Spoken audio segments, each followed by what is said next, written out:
Model মেঘনা আলম সম্প্রতি আদালতে শপথ নিয়ে দাবি করেছেন তিনি জীবনে কখনো কারো সঙ্গে শারীরিক সম্পর্কে জড়াননি, এমনকি সৌদি রাষ্ট্রদূত ঈসা ইউসুফ ঈসা আল দুহাইলানের সাথেও নয়। আদালতে তিনি কোরআন হাতে শপথ করেন, যেটি তাকে উপহার দিয়েছিলেন সৌদি রাষ্ট্রদূত এবং যেটি সৌদি বাদশাহ কর্তৃক মুদ্রিত হয়ে দূতাবাসের একটি অনুষ্ঠানে বিতরণ করা হয়েছিল।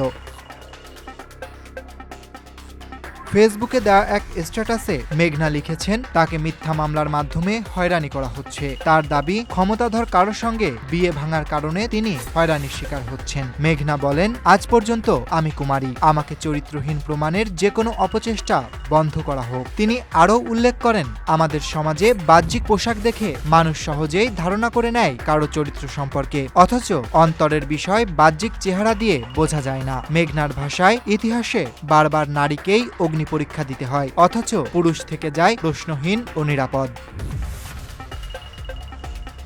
অন্যদিকে তার বিরুদ্ধে অভিযোগের তালিকাও ছোট নয়। বিদেশি কূটনৈতিক ও প্রভাবশালীদের প্রেমের ফাঁদে ফেলে ব্ল্যাকমেইল করার অভিযোগ উঠেছে তার বিরুদ্ধে।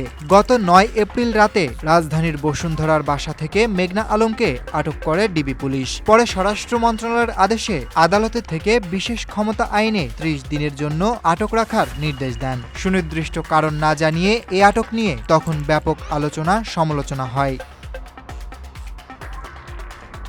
এরপর ১৫ এপ্রিল ধানমন্ডি মডেল থানায় তার বিরুদ্ধে চাঁদাবাজি ও প্রতারণার মামলা হয়। অভিযোগে বলা হয়, এক কূটনীতিকের কাছ থেকে $৫ মিলিয়ন দাবি করেছিলেন মেঘনা ও তার পরিচিত ব্যবসায়ী দেওয়ান সমিট সহ কয়েকজন। একই মামলায় মেঘনাকে গ্রেফতার দেখানো হয়।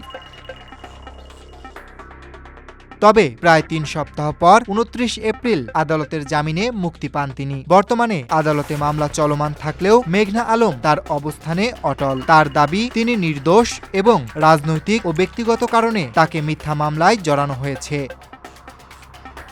Desk report, Dhaka express.